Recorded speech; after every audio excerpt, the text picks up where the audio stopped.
that you did.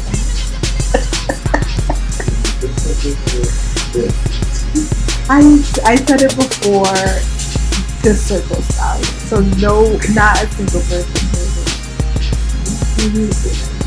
it. I understand what you said. Fine. I'm not saying I understand. Oh, really? Hello, everybody. You can see us over there. We're in. We are in. Okay, great. In there, like somewhere.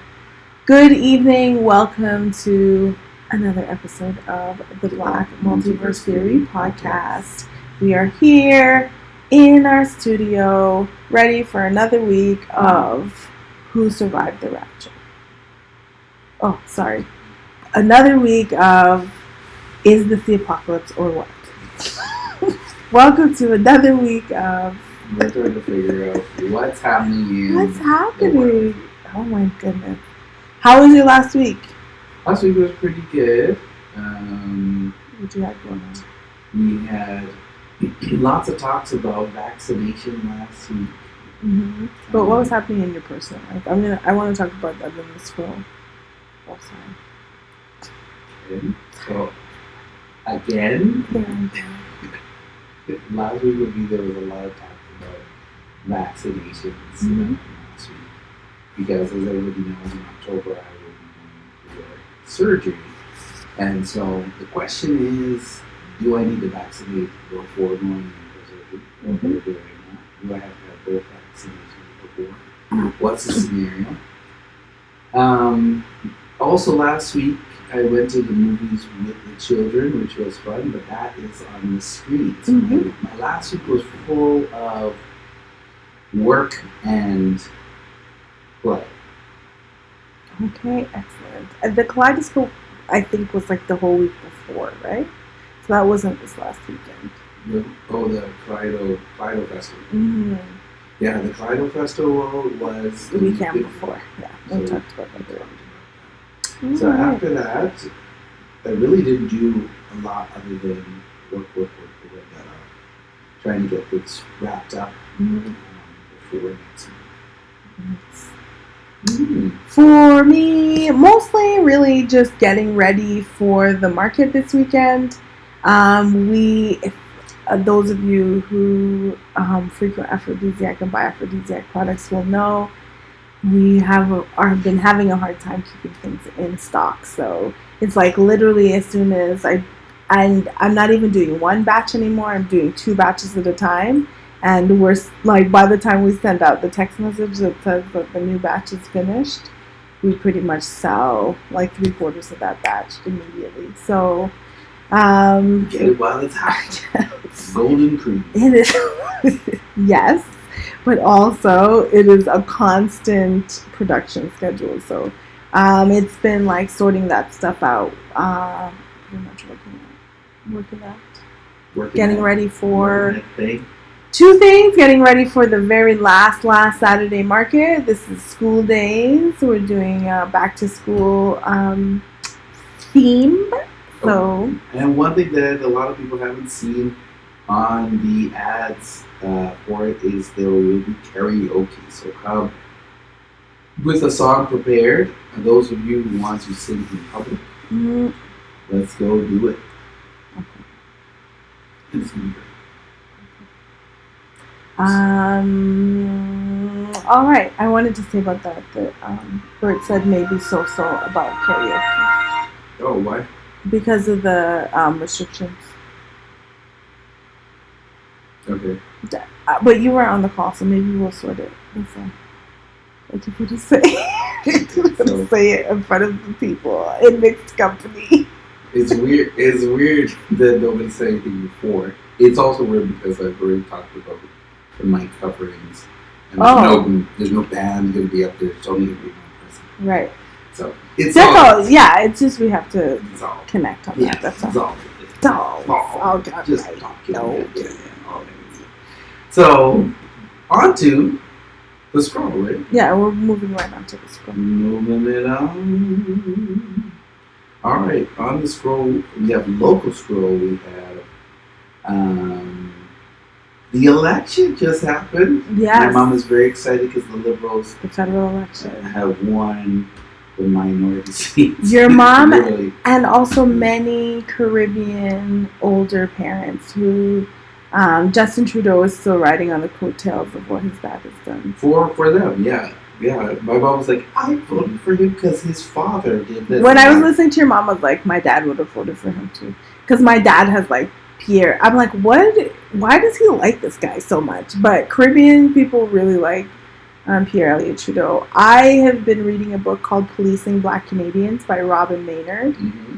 And it has been very heavy, but also extremely a lot of information about the ways in which the state of Canada, in terms of the state meaning the government mostly, polices not only Black Canadians but our Indigenous folks as well. And they go through every systemic racism. She goes through really every system, including the child welfare system, including the prison, including immigration, which we'll come up to. And when she's talking about immigration, she was talking about really specific policies against Black immigrants, which Canada had for a lot of years, up until Pierre Elliott Trudeau was like, okay, we'll take some domestics from the Caribbean. And then our parents got to hear it. Right? It took a lot. Nurses and domestics, yeah. It took a lot of people came in. My dad being a person who used to house a lot of immigrant people. Hey, Greg, what's happening? So, which was funny because that was a lot of discussion as of late as my mom and my dad would argue, because there used to be a guy in our basement. If you come home, there would be a guy with my dad.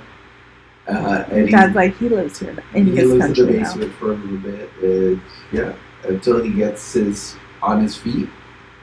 And because of Pierre Elliott Trudeau. Mm-hmm. But his son now, Justin Trudeau, hasn't done any of that stuff. None of that stuff. But Justin Trudeau, he's a neoliberal. He talks in vagueness and generalities. He says sorry all the time without really doing anything about the things that he's sorry about. He acknowledges things in words and then nothing at all in deed. So he's king non-accountable. He does have a lot of people who voted for him this time, they voted for him because of the work that he did during COVID. And I do have to say, he didn't leave us stranded in COVID. He didn't leave anybody stranded. He made sure everybody got what they had to do. But from what I hear, that was Jagmeet. But now, from what I understand, that wasn't him. That was me. That was me. I'm the one who did that. All right, Jay. All right. Okay. I didn't realize. And Jagmeet came hard. I think he probably spent more money, or the algorithm. So just like, here, waste your vote on this guy. I think the NDP's got 20-something seats, 25 seats, which made me like, okay, my political stance is like not in the ring at all. Like the part where we like look out for each other, reform these laws. What party is that? It says 29 seats is a lot of seats. That's good. Yeah, is it 20? Is it? It's like 170 to like be in charge, right? Right. So normally it's like 170, and then the other crew is like the direct opposition. So to 29. So the direct opposition is going to be Liberals, and Tories. Oh. Right, which is the UCPs. Okay. Right? And then you have the UCP, and then you have NDP snuck their way in there. I was like, we're in here too. Yeah. Oh, are they in there? Because the UCP is like 120 or something, right? So as long as they have seats, they're in there. Oh, they just get to go and say stuff, but they none of their votes are gonna make things happen. They get to say the stuff that changes people's minds. And what ends up happening is people walk the floor, right? Mm-hmm. So what happened when we had the Wild Rose Party, which was a great party, by the way. I never really voted for them, but they were a party for Alberta. They go federal? Well, it's like that. So what happened is a lot of them walked over. Gotcha. And they walked over to they were like, we don't even like what's going on over here. So they went over to the other side. And so that's why you want seats, because you want to be able to say what you got to say. You want people to say, here. And when they say that, and if you make really good points, you can actually turn people from their party that they're in onto your and they'll walk across. Oh, okay. Well, maybe that 20-something seats will be 100 in 4 years. Let's see. I think it was like 15 last time. So, to be honest with you, the fact that NDP is gaining seats is all that I need to happen. We change our name to High Key Low Key. And as it's over here. Yeah, sure. I'm like, yeah, no, but it's definitely a throwaway vote. It's like 25 seats. Jack Beat, I don't know what that controls. I don't know if you saw Jack Beat's TikTok, but it was fire.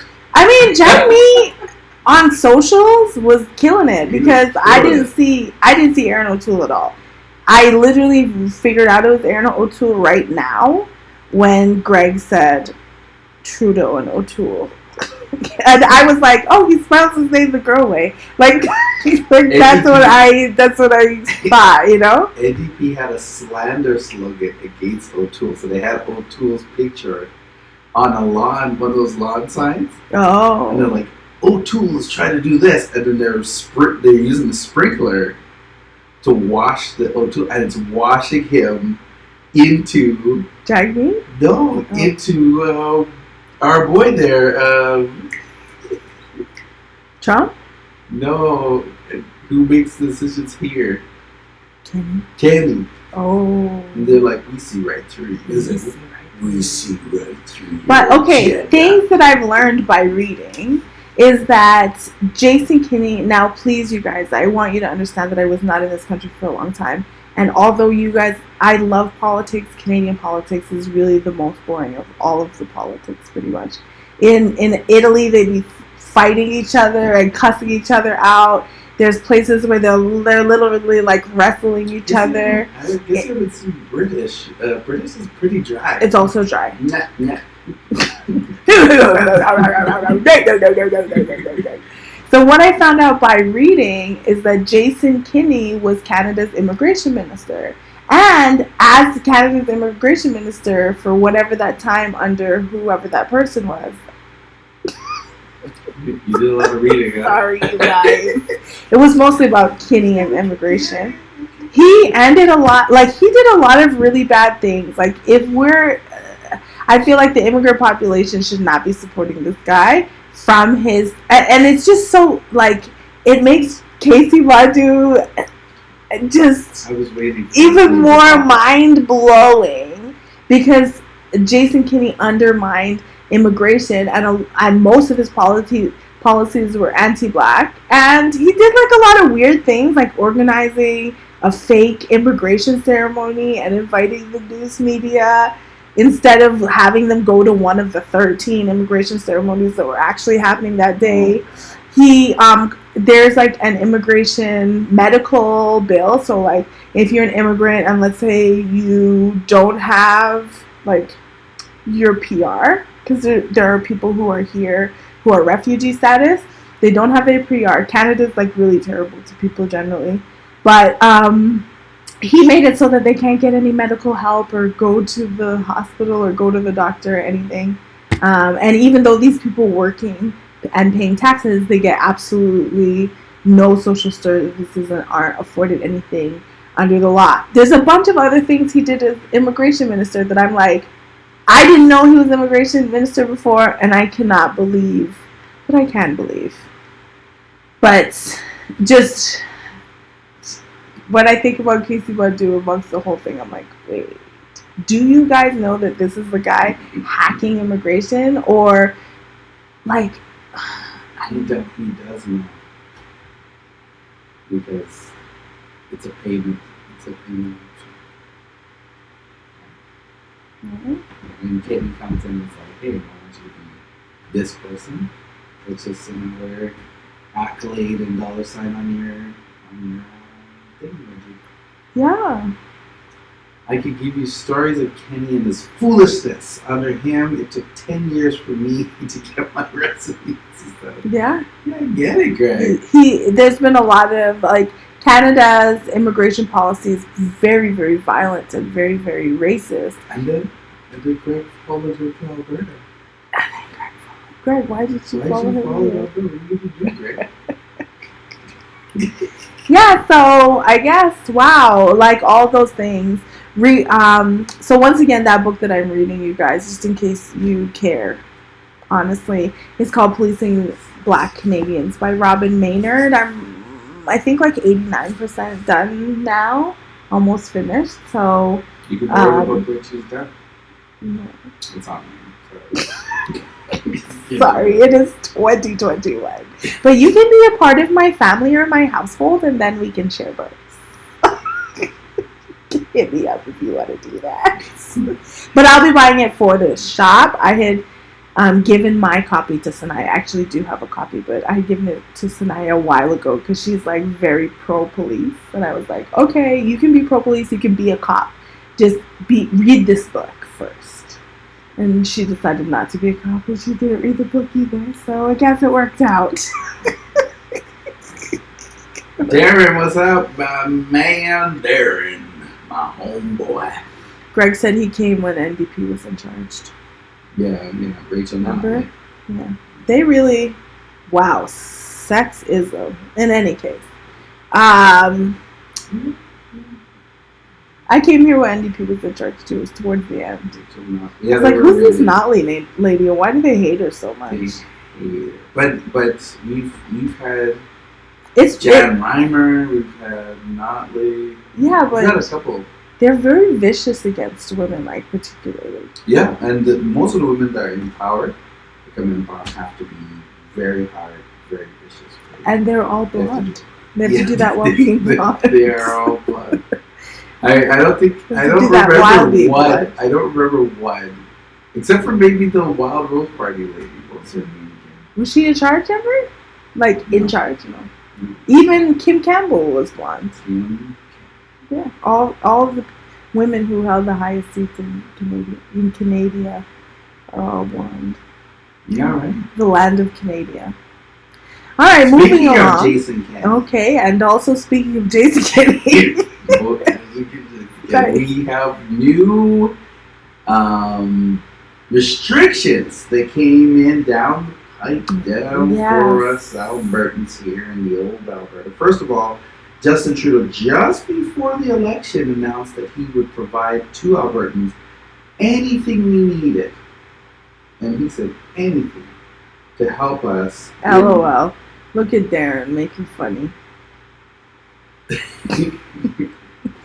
Darren, you and how many people are? 4 people on here right now may vote for me. I can assume that I can get Nigel's vote, and I may vote for myself, depending on who is also running at the same time. So I don't think so. That assumption is, you are assuming a lot. I need to hear where you stand. Ma'am, I need to hear, what are you going to do about reform? What are you going to do? We got to y'all, we got to flip this whole thing over. Greg's trying to be my campaign manager. I might win if I listen to you, to be honest with you. Greg knows the YT proposition. It's the if I listen to you part.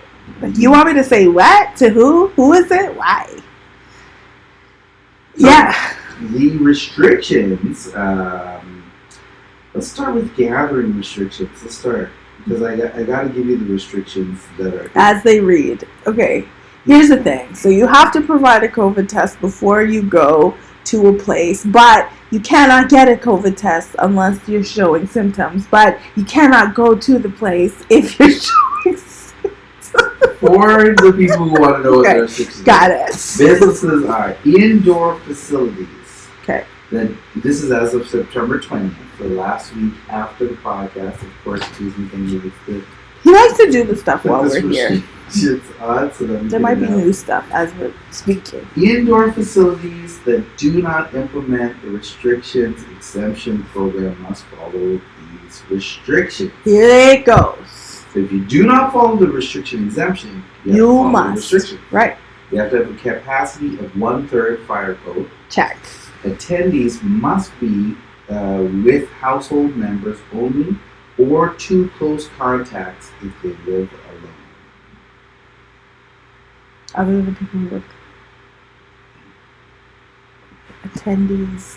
Wait. Attendees must be with household members only Like always sitting with? or 2 close contacts if they live alone. So I can house a third of my, so it's about 100 people, but they all have to be related. Yes. Got it. Or 2 close contacts. So they have to be Related or like, close.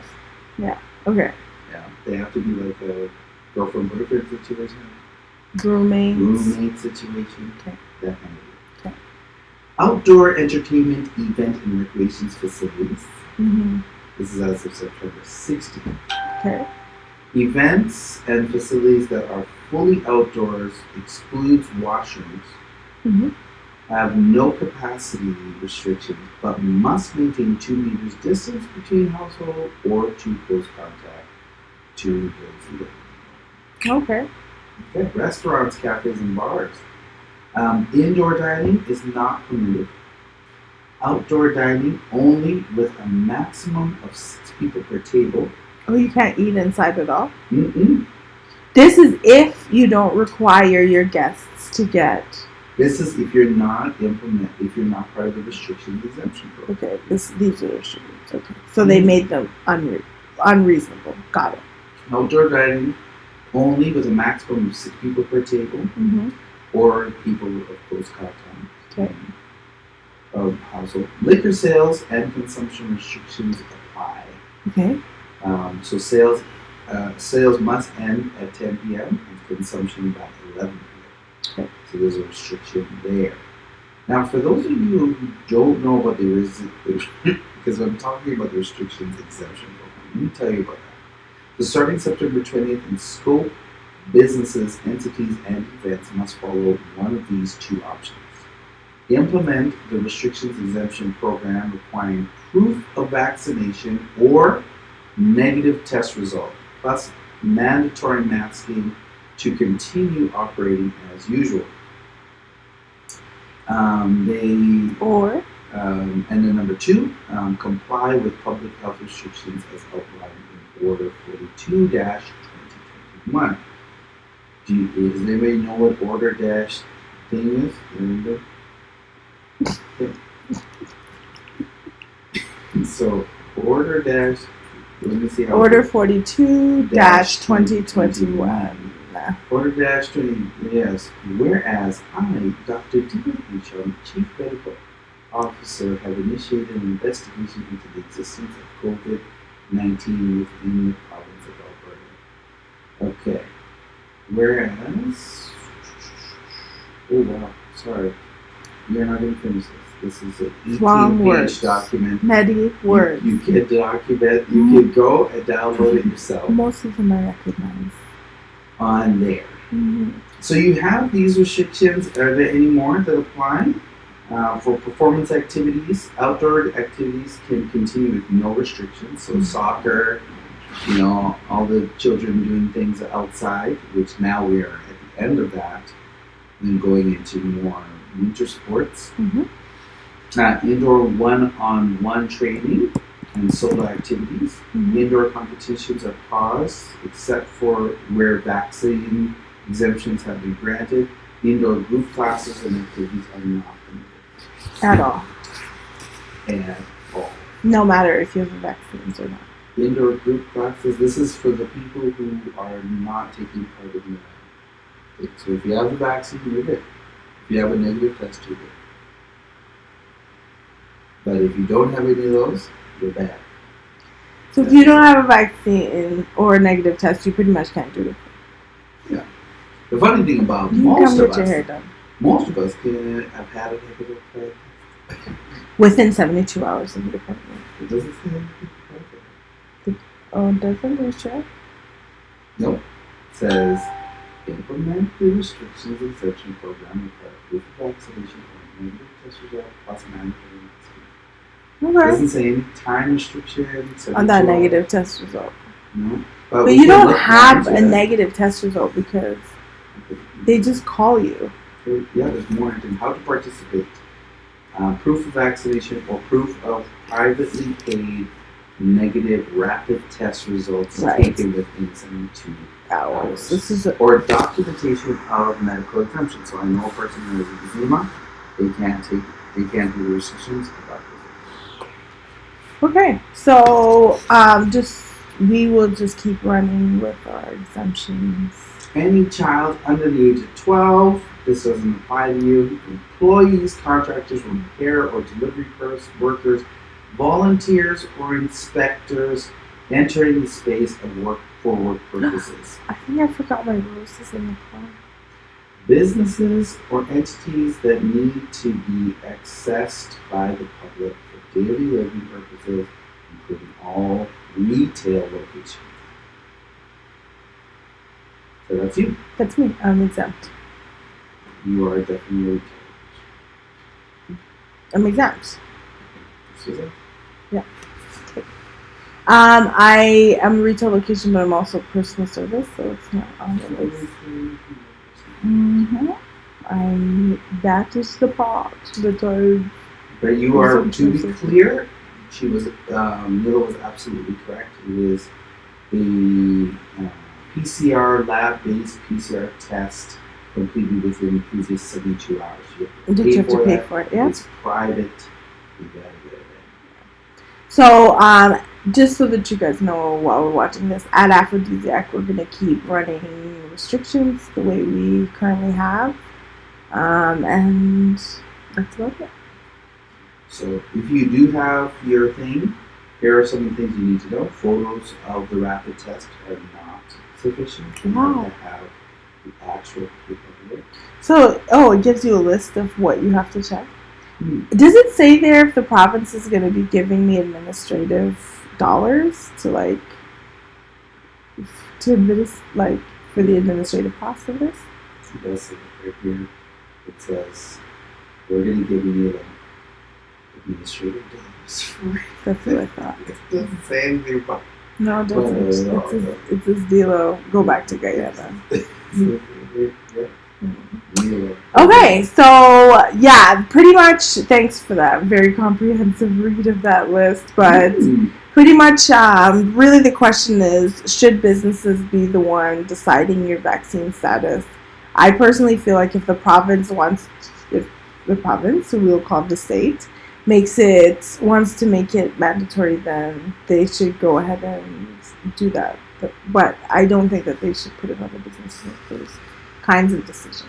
Personally, I also think that regardless of whether you have your vaccine or not, you should be wearing your masks. We should be doing everything that we can as businesses to make the area that you are as safe as possible.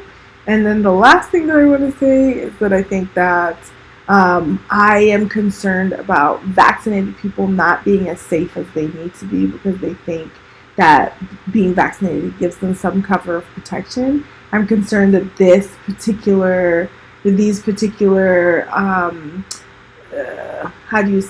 mandates that they put out also make it seem as though you are safer if you are vaccinated, but let us please remember that you can still catch COVID, you can still give people COVID with the vaccine. That's what I have to say. Okay. There you have it. That's just what I think. Okay. We're a little bit frozen, I don't know why. But I'm sure we'll figure it out. Or up there? Up there. Yeah, up there. On your screen. Oh, on yours it's okay too? Yeah. No, it's fine. Well, you locked your dead lights. I'm not sure what. Check your encoder settings. Keyframe interval is 5.21. Recommended 2. That's what's happening. Okay. So, on to next news. Let's move over to our neighbors on the other side. South of the border. South of the border, the Americans. More immigration issues. So what has happened is that many photos of the immigration officers on south of the border in Texas, Mexico, over there, have been using whips to whip and Haitian immigrants and send them back to Mexico. I guess the Haitian immigrants fleeing the things that are going on in Haiti right now came up through Mexico to come into America for asylum, which is allowed. You're allowed to come to the border and get asylum in America, typically. But here were these border agents whipping and grabbing by the scruff and grabbing up people. Okay. Okay. So just to put some clarity on this, from the time that I lived in Florida, what has happened is because of the Cuban crisis that they had before, any Cuban can cross. Once they touch American soil, they can have asylum. Anybody else cannot do this. So if you are Mexican, if you are Haitian, they just send you right back. They're not supposed to, though, because it does say that if you surrender to a border crossing agent, you can then begin the process to seek asylum. In order to do that, you have to surrender to the border crossing agent. But your particular country has to be in duress. Yeah, but Haiti is in duress right now. With their they're having war-torn. Yeah, there's mad stuff happening in Haiti because the prime minister. I don't know if they have a president or prime minister. Maybe please feel free to let me know. They just assassinated him, so the military has controlled the country. And then in addition, they just recently had I think it was an earthquake that they just recently had. Yeah. And so they're still also dealing. That's not recent. Not part of it. I think it's more of a political thing. But when I was in Florida, it's happening. Remember Ilya Gonzalez? Do you remember that? Yeah, I remember.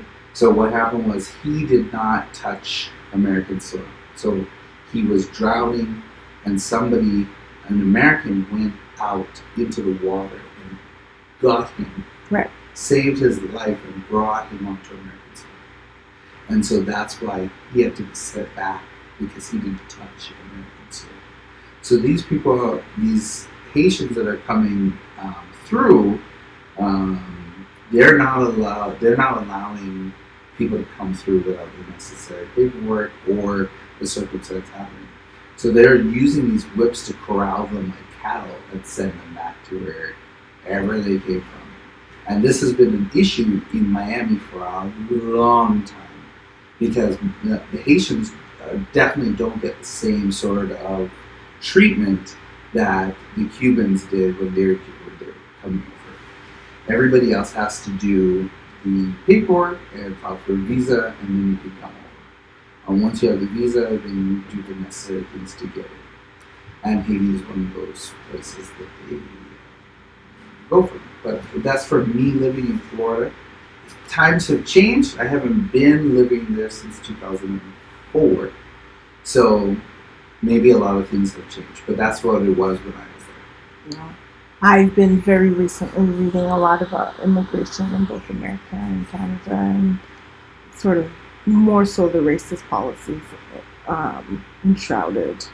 And I guess we have two different understandings of how to seek asylum in America.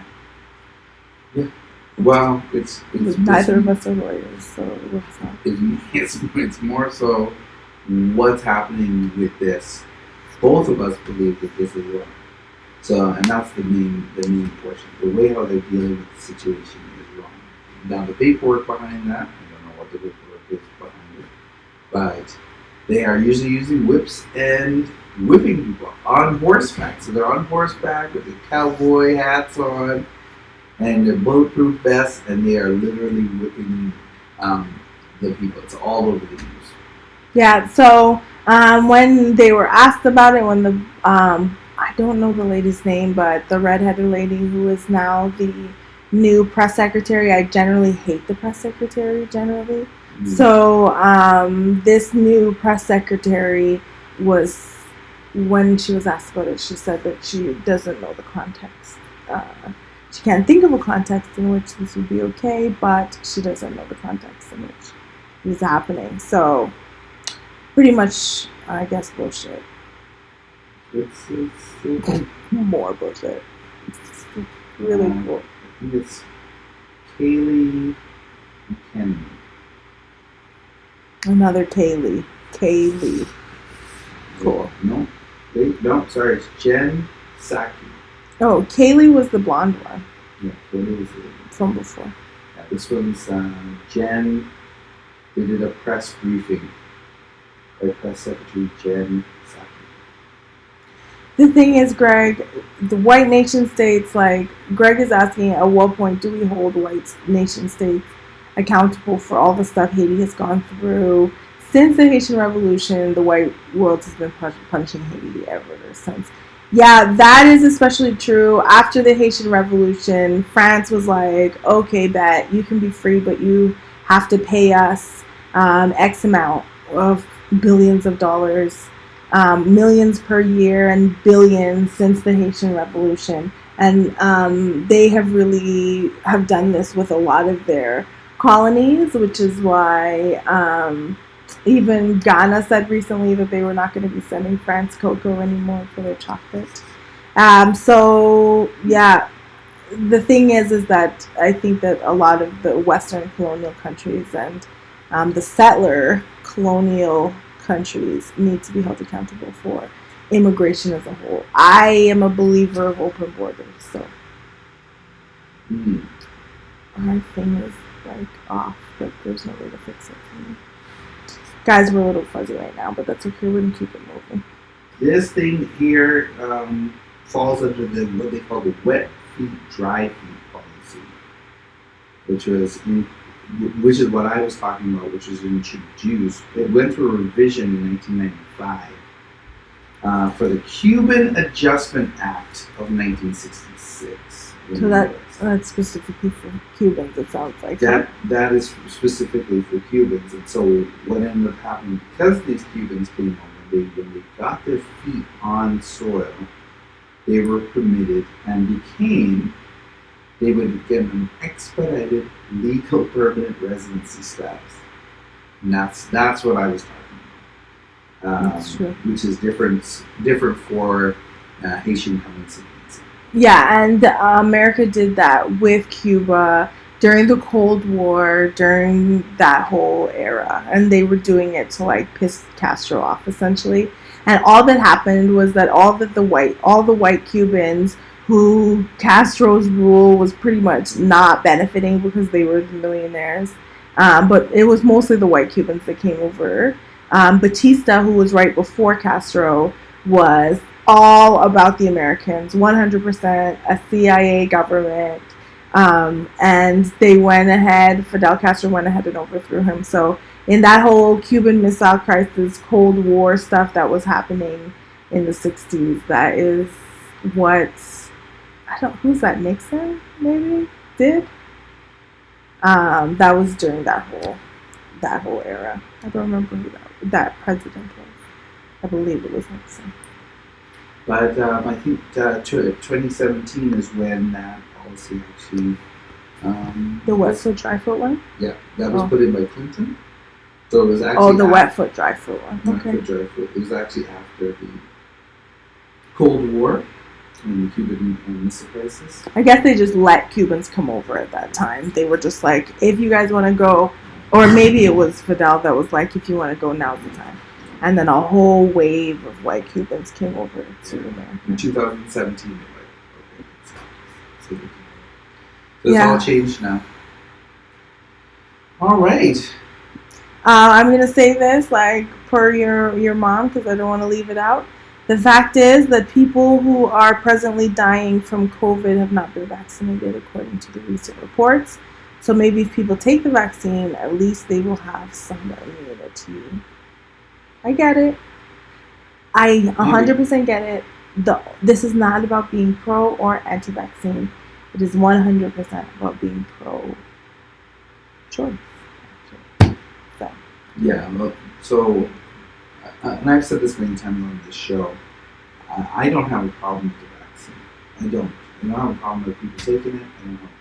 I just feel that you should have the right to choose That's or all. not choose it. You shouldn't be forced to do it by any sort of fascism that is my concern. or anything like that. It should be something that is a choice, what you put in your body. Yeah. And all the information, and I'm talking all of the information, needs to be put out there. We need to know how many people have died after getting the vaccine. We need to know how many people have got COVID after getting the vaccine.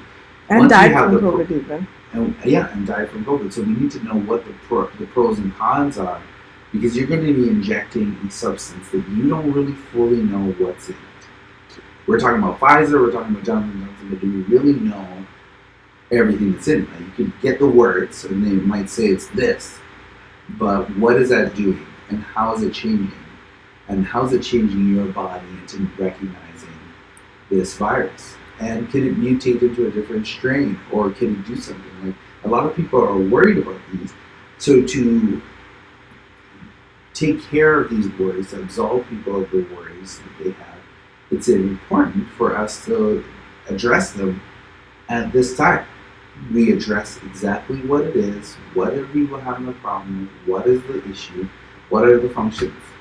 So I'm very pro-choice on it when it comes down to that. I'm very, very much about protecting people's right to choose whether to have a vaccine or not. Now, whether I'm going to have the vaccine, I probably will get the vaccine, probably very shortly. But whether or not, but I've done a lot of research. We put people on the show to talk about it, to give us more insight. And being more informed is what we as a Black culture are striving to have. More information, more accessibility to information, because knowledge is power. The more information you have, the better you are prepared to take over the world. And this is what it is. Okay. All right. You had something about Biden. No, that's the immigration thing is what I was talking about. I wanted to say something else about the vaccine, but that's okay. Oh, also, let us not forget that Jason Kinney has gutted the hospitals and the hospital system. So when you think about our inability to handle a pandemic, instead of blaming it on people who are not vaccinated, let us blame it on the government, who has not only underpaid doctors, moving them out of the province, but who has also cut many, many hospital staff, support staff, administrators in the beginning of this pandemic and during this pandemic, and additionally rolled back what nurses are being paid and cut down nursing staff. So let us understand that the reason why our hospitals are not able to handle this pandemic has a lot to do with the government response to the hospitals and nurses. And let's also remember that female-led occupations, particularly teachers and nurses and doctors, get cut. Funds get cut to those people way before they get cut to the police. So right now we're having a police state to deal with a pandemic. What we needed to do was have extra people in school that was able to wipe stuff down so teachers can keep everything clean and still keep the class going. We needed to be able to have people to give kids hand sanitizer when they're coming out into the hallway. We needed to have extra support, and we needed to have extra support in the hospitals as well. So I don't think that forcing businesses to force their people to take vaccines or else operate at a scale back capacity is a way to overcome the fact that there have been massive cuts to the hospital system during the pandemic. So that's what I wanted to say. There you go. Okay, now we can move on to the screen.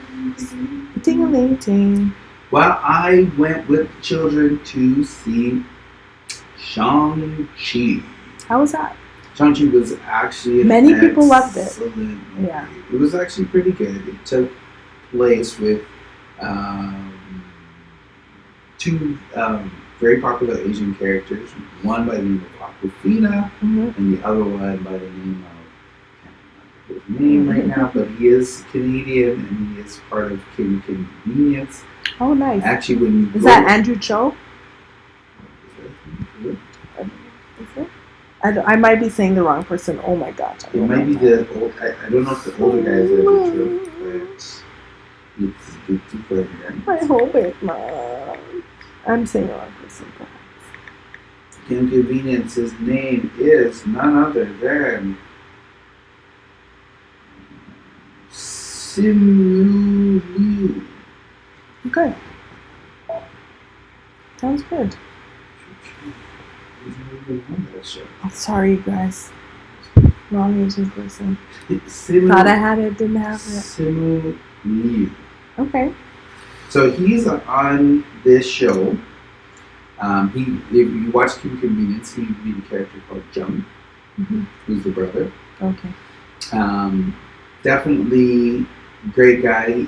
They make a lot of jokes because Kim Convenience is about a Korean family. Whereas this particular guy is Chinese, but he plays a Korean person. And he even makes light of it in the movie about, why is he saying that? We're not even Korean. Which is funny because he plays the Korean character. Nice. Before the movie starts, he says, "Hey Canada, you may know me from this movie," and his show, and Kim Convenience pops up. He's like, "It is important that we do all the things we need to do to keep each other safe, to get all the information we need to get, blah blah blah, and so that we can go to more things, right?" And he says that, and then we go on to find out about the movie. So some things that are great, they do a lot of nods to what has previously happened, which is so excellent. Is it the thing, autofocusing? Yeah, I don't know why. Yeah, it's crazy. Does this help? No, yeah. You have to touch it. You should, but it's fine. We were fine. We did this for like 20 minutes. We've been like this. Okay. Just a second ago. We'll just get to the end now. I don't even know what's in focus now. I don't do that. It's weird. It is weird. So, they bring back, so if you watch Iron Man, I think it's 2 or maybe 3, they bring in the character Kingsley, who plays the Mandarin. Okay. So they bring that character back. And he's in this one as the same character of, but then you actually meet the real Mandarin, and then you meet these guys and you find out what the rings and what they're about and the whole storyline, and it is really awesome. At the end of the movie, you got to sit there because everybody knows Marvel gives you these little Easter eggs for the next one, or what's coming up next. Yeah. So you find out, that he's probably going to be in the next Doctor Strange or in another Avengers movie. They bring back Bruce Banner, they bring back Captain Marvel, they bring back Wong, and they give you a little teaser as what's going to happen. So things are about to pop off. And Marvel just released the next bow and arrow movie with the bow and arrow guy. Arrow? Green Arrow? Red Arrow. You want to try a couple more colors there? Don't. Hawkeye is what I'm trying to get at. Okay. Robin? So it's Hawkeye, and they just released that they will be doing something with that. Plus, we're getting ready for the Spider-Man movies and Venom movies coming out. But that's what I'm at. What about yourself? I pretty much am still watching Dirk gently. But to be honest with you, it has been hard to really watch anything in this last little while. Just keeping up with the stuff that's going on. I've been trying to maybe do more audiobooks than I haven't watched too much Netflix. There was something that I watched recently that I was like, oh, we have to talk about this, that I cannot remember it at this time.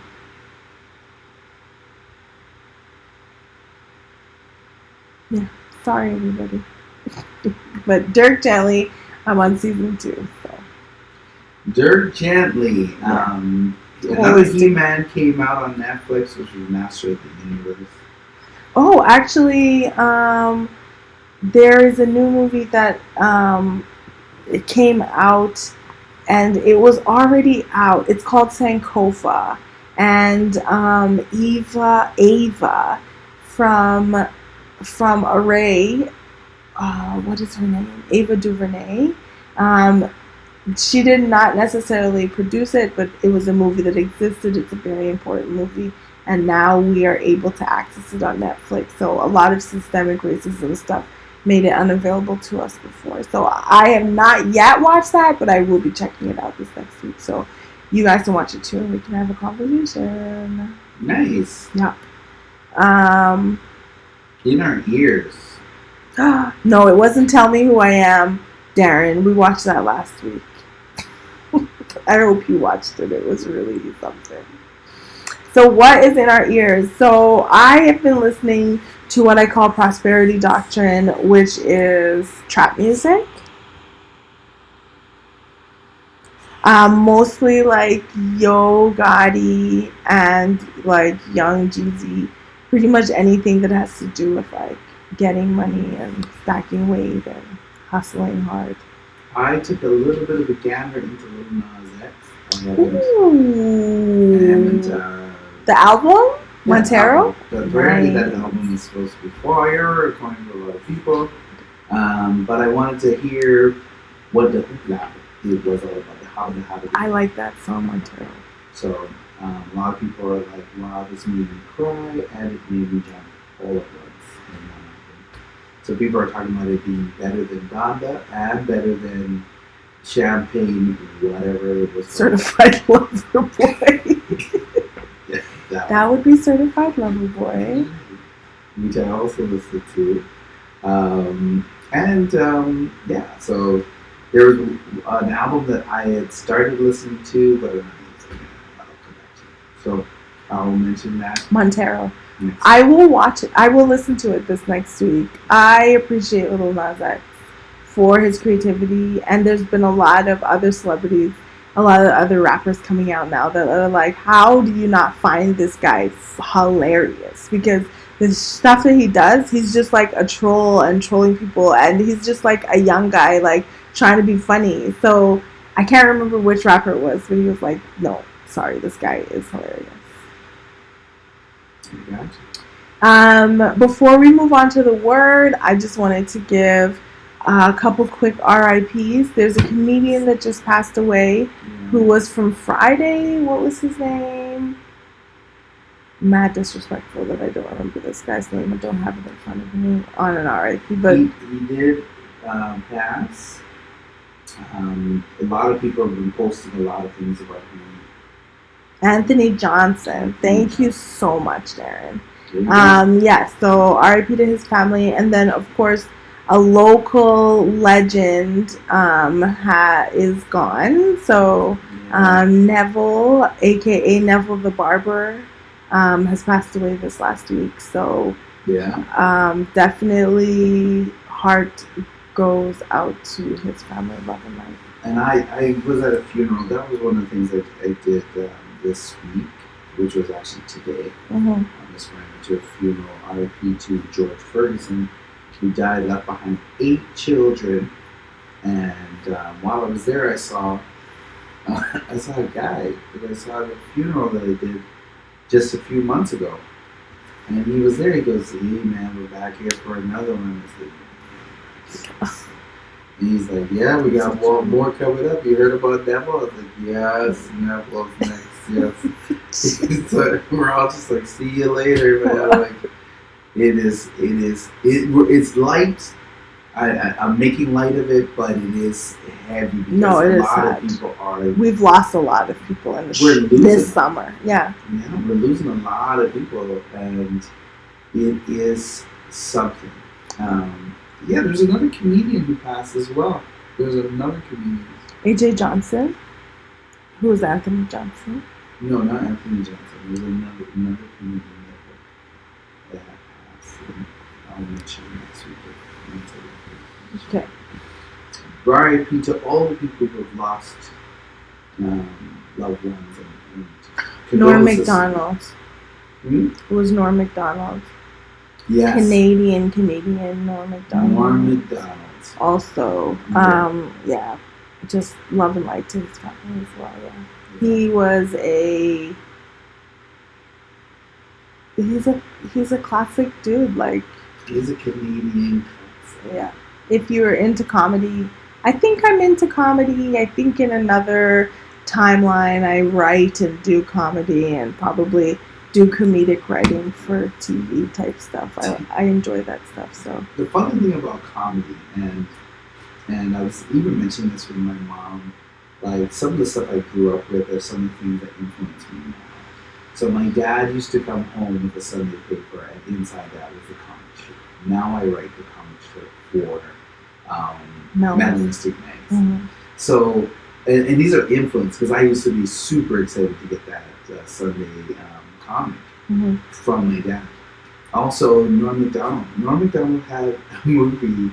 Tim and I used to watch this movie all the time.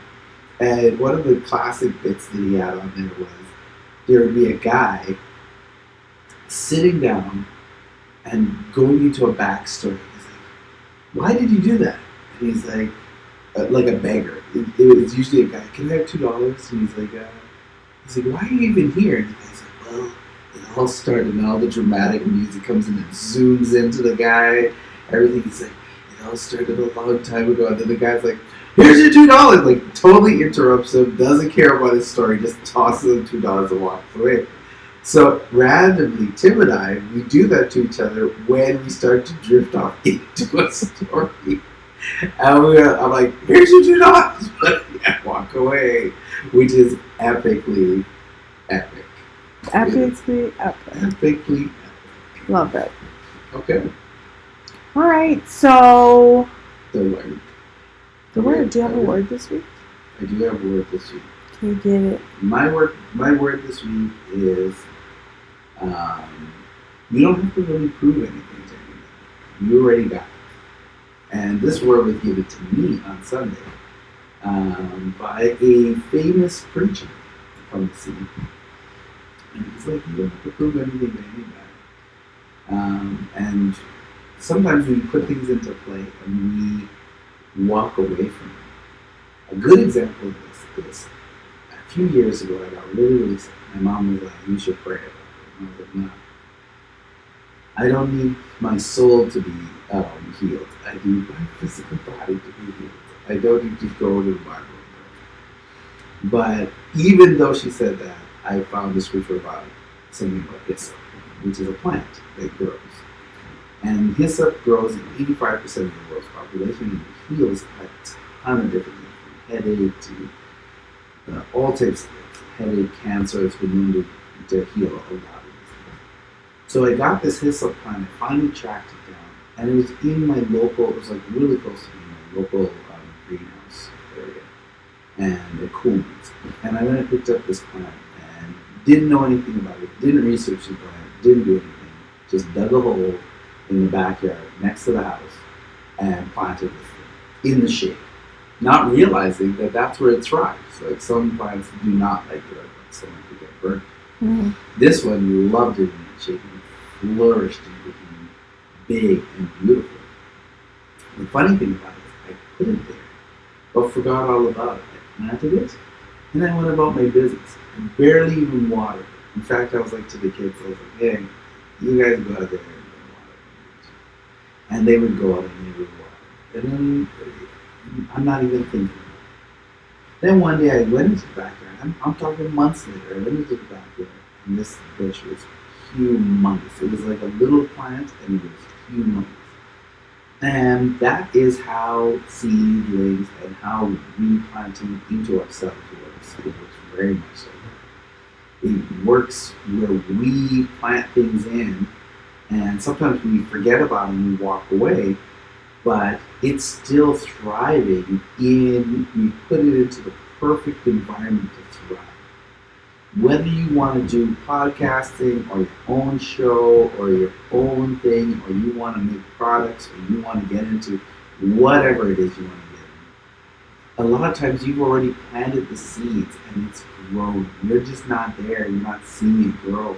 And if you just take a look back into what you started, you will realize that it is growing out of control. And you've got all this flourishing, good foliage. Okay. And that's what's up. Okay, everybody. Thank you for joining us for this week, another week of the Black Multiverse Theory podcast. Shalom, Hazel. What's happening? We will see you again next week. When will I see you again?